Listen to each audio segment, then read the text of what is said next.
Hey guys, welcome to Nerdy Girl TV. I'm Sam, and today we're doing another one of our board game playthrough and review videos. And today we are looking at a card game.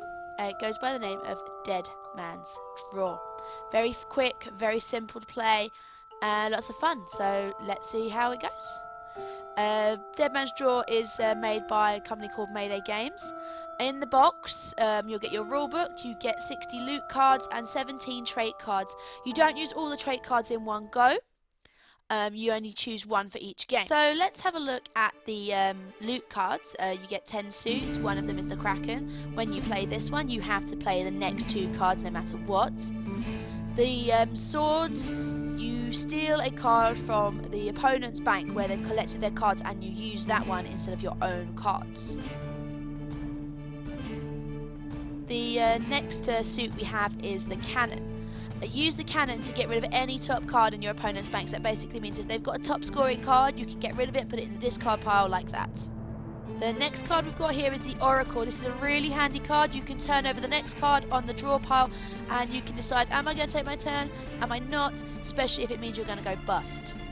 This card is known as the Anchor, so any cards that are drawn before the Anchor, you draw the Anchor, they are all safe. If you go bust, you keep the cards that came before the Anchor, which is really useful, especially if you're not getting any cards. The Hook basically lets you choose one of the cards you've already banked, the ones you've already got in your collection, and you can use them in order to further your own game or your turn. Now the chest comes in conjunction with another card, which is the key in a chest, kind of, you know, piratey, you get the idea. If those two are in your kind of turn and you decide to bank, you count the number of cards that you've banked and you take that same number of cards from the discard pile, so you just get double the cards you've banked, which is really useful in some cases. The map is a card where you will shuffle the discard pile and reveal the top 3 cards, and you choose one of those to play. Now the mermaids are really special. They, instead of being worth 2 to 7 points like all the cards are in this game, they're worth 4 to 9. They do have the other numbers available, but they go straight into your discard pile.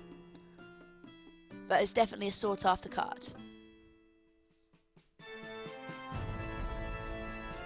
Like I said before, there are trait cards in the game. Now each card gives you a special ability. Might be you bank or collect certain cards automatically regardless of what happens. It might be that you change how some of the rules work. Basically at the beginning of the game you're given 2 cards face down. You choose from one of those cards to decide what your trait is going to be for the entire game.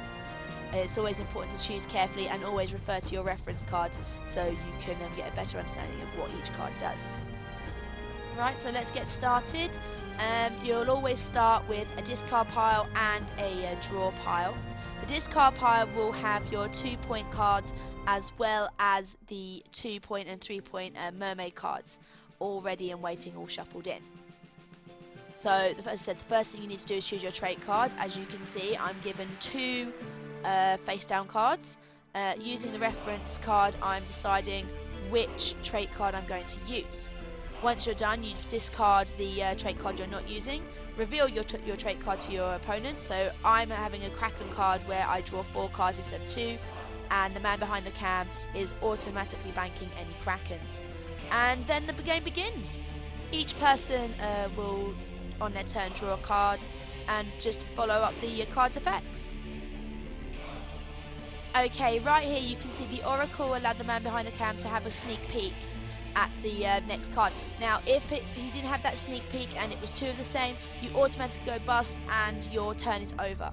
However, the man behind the cam has decided to not do that and to bank the cards he's already turned over. And then my turn begins. Using the sword, I've taken the map and I'm going to choose 3 cards from the discard pile. And I've chosen the key in hopes, I've got 2 maps, so all the cards in the bust go straight into the discard pile. Man behind the cam is automatically banking Krakens, lucky thing.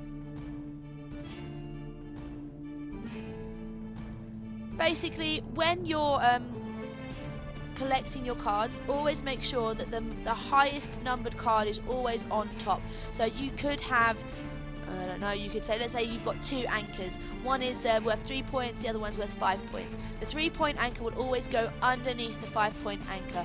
It's always the most valuable card, so the card with the most points is the one that's counted at the end of the game.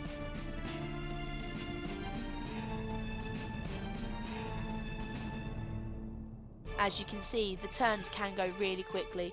In essence, it's a game of chicken. It's how brave are you before you decide, oh no, that's enough, I'm going to bank, I'm going to let someone else have a go.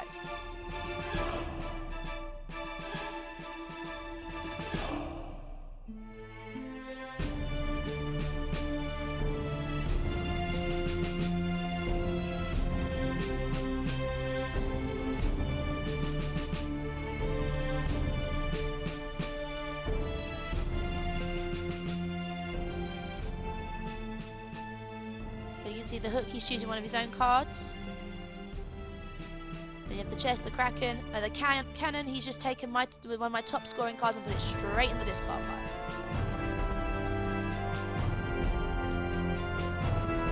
So now the man behind the cam has had a chest and a key, and he had 6 cards. He's gone through the discard pile, shuffled it, and given himself an additional 6 cards.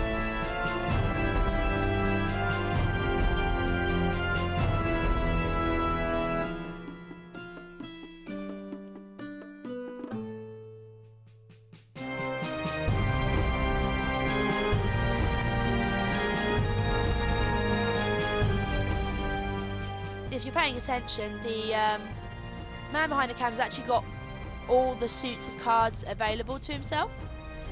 There are some advanced rules there, but we were only playing a basic version of the game, just the bog standard basic rules. So that was the end of the game. The game ends when there are no more cards in the draw pile, and then you take the highest scoring cards in your bank and you add them all up. The man behind the cam came away with 64 points and I came away with 49 points. And that's Dead Man's Draw. As I said, it's really fun, really quick. I give it 7 TARDISes out of 10. It's definitely a lot of fun. And that's it from Nerdy Girl TV today. Thank you so much for watching. I hope you enjoyed it and hope you give Dead Man's Draw a go. Don't forget, we have got lots of other videos, other game reviews and such on our YouTube channel. We've got Hey That's My Fish, Splendor and King of Tokyo, just to get you started. Please make sure you click on that subscribe button so you keep up to date with everything that's going on with Nerdy Girl TV on YouTube. And don't forget to check us out on Facebook with the links all in the comments in the information section below the video. That's it, guys. Thank you once again for watching. Whatever you're up to, make sure it's nerdy, and as always, later days.